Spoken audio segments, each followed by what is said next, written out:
Assalamualaikum warahmatullahi wabarakatuh. Perkenalkan, nama saya Amelia Ufa, NIM 2119235. Di sini saya akan membahas mengenai metode listening team, yaitu konsep umum dari metode ini adalah suatu metode yang dibuat Maylin L. Liberman untuk menciptakan konsep belajar aktif. Beliau seorang yang tergolong jenius dalam dunia pembelajaran siswa, mulai dari siswa usia dini hingga dewasa. Kemudian, bekal pengetahuan metodik psikologisnya menjadikan ia mampu paham bahwa setiap individu harus diperlakukan secara berbeda, namun dalam waktu yang sama juga harus diperlakukan sama.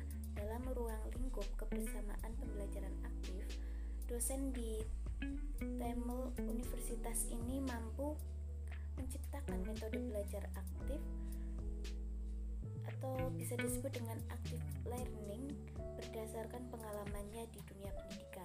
Selama 25 tahun ia mampu mendapatkan pengalaman bekerja bersama para pendidik. Berawal dari itulah ia menciptakan berbagai metode pembelajaran aktif, salah satunya yaitu metode listening team. Dari langkah-langkah proses pembelajaran ini merupakan sebuah proses komunikasi antara guru dan peserta didik melalui bahasa yang verbal sebagai media utama penyampaian materi pembelajaran secara pedagogus atau pembelajaran belajar aktif atau active learning. Itu proses pembelajaran yang tidak hanya didasarkan pada proses mendengar dan mencatat saja. Menurut Bonwell dan Ersson, belajar aktif adalah aktivitas yang instruksional, selalu melibatkan mahasiswanya dalam melakukan sesuatu dan berpikir tentang apa yang mereka atau mahasiswa lakukan, atau institutional activism involving student in doing things and thinking about what they are doing. Sedangkan menurut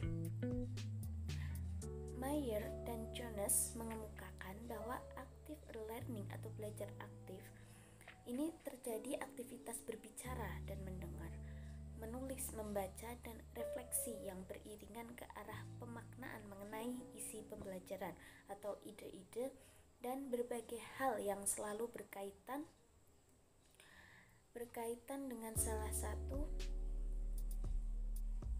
topik yang sedang dipelajari. Sedangkan menurut Simon, pembelajaran atau belajar aktif setidaknya memiliki dua dimensi, yaitu pembelajaran mandiri atau independent learning dan belajar secara aktif atau active working. Independent learning merujuk pada keterlibatan mahasiswa dan pembuatan keputusan tentang proses belajar yang akan dilakukan. Sedangkan active working ini merujuk pada situasi di mana pembelajaran atau mahasiswa selalu ditentang untuk menggunakan kemampuan mentalnya saat melakukan pembelajaran. Sedangkan menurut Hanson, active learning atau belajar aktif adalah proses kegiatan belajar mengajar yang menggunakan subjek didik terlibat secara interaksional dan emosional sehingga ia betul-betul berperan dan